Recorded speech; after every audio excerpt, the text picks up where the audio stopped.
été un jour voir la communauté du web de manière très informelle pour leur expliquer ce qui allait se passer à Paris sur les changements climatiques et leur donner quelques informations sur la complexité des changements climatiques et ce que ça induisait pour l'avenir de l'humanité. Visiblement, je leur ai parlé pendant 1h30, j'ai dû peut-être un peu les toucher parce que quelques-uns d'entre eux sont venus me retrouver 8 jours après et en me disant écoute, tu nous as sensibilisés, nous on aimerait faire quelque chose pour t'aider à mobiliser les jeunes, on te propose un scénario, il faut que tu nous fasses confiance. Et ils sont venus avec le scénario du clip. Et au-delà du fait de faire le buzz, elle allait être une occasion magnifique pour les enfants et les jeunes, enfin d'engager la conversation avec leurs parents sur le climat.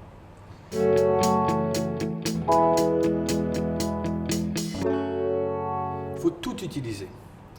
Il faut utiliser l'humour, l'autodérision, les réseaux internet, les codes de la jeunesse. Et puis il faut utiliser aussi des réseaux ou des vecteurs traditionnels, scientifiques, politiques, diplomatiques. C'est aussi important pour moi d'avoir mobilisé les autorités religieuses et d'avoir, je l'espère, contribué notamment à ce que l'encyclique du pape sorte et que ça a été une mobilisation mondiale grâce à la sortie de cette encyclique, que d'utiliser des moyens non conventionnels comme le clip.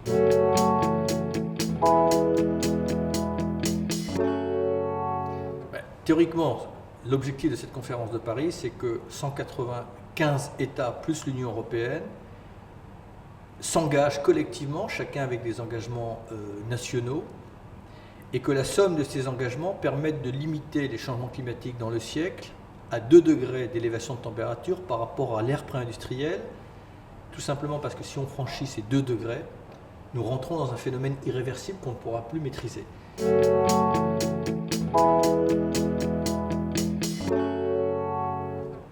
Les conséquences les plus visibles, c'est la multiplication d'événements climatiques, des tornades, des typhons, des inondations, des périodes de sécheresse, des incendies. Donc ça, c'est la partie visible. La partie la moins visible, mais qui est tout aussi dévastatrice, c'est l'avancée de la désertification qui pousse à l'exode des centaines de milliers de personnes, voire des millions de personnes. Et la partie la moins prévisible, mais la plus dangereuse, c'est que ça peut être un facteur de conflit supplémentaire. Ça peut achever d'embraser le monde simplement parce que ça va déplacer massivement des populations.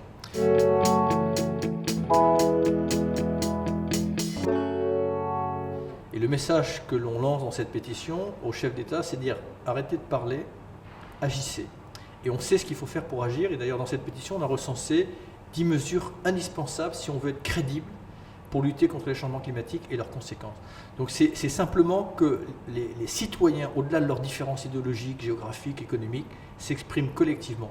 Donc il faut signer cette pétition, ça peut paraître totalement insignifiant par rapport à l'ampleur du problème, mais c'est essentiel.